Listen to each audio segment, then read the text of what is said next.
Hello, my name is David Bertioli and I work with Soraya Bertioli in the Wild Peanut Lab.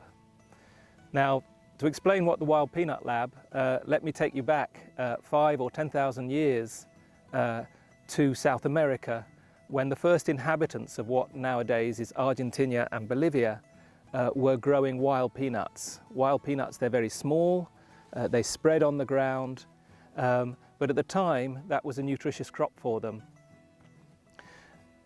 They cultivated peanuts moving up and down during their migrations on the eastern side of the Andes, and they ended up cultivating two species together which don't normally grow together, and in this way they encouraged the formation of a hybrid.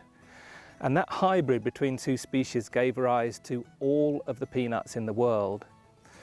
The fact that it's a hybrid means that peanut has got that vigor, it's got that productivity that we love, but the fact that it was just one hybrid probably that gave rise to all of the peanuts in the world means that it's got a phenomenally narrow genetics. That's the reason for peanut being very susceptible to pests and diseases and being expensive to grow. It's one of the most expensive row crops to grow because it needs protection.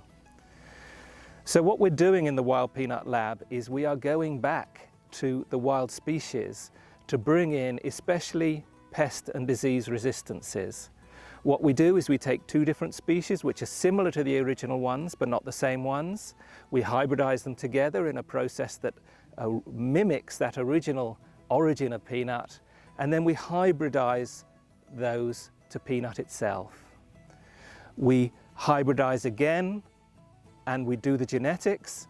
We use the information from the Peanut Genome Project, and at the end of our process, which takes about 10 years, we get lineages like this.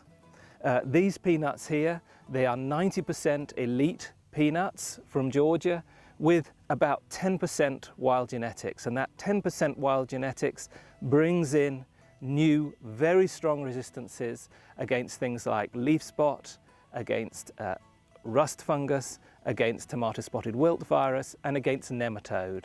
And this is a nematode test. Here the soils with the sandy soils really concentrate a lot of nematodes, and the lineages here have resistances from wild species, a wild species called Arachistenosperma. And you can see the contrast between a Georgia 06G in the background there and two of our peanuts which have resistance from a wild species.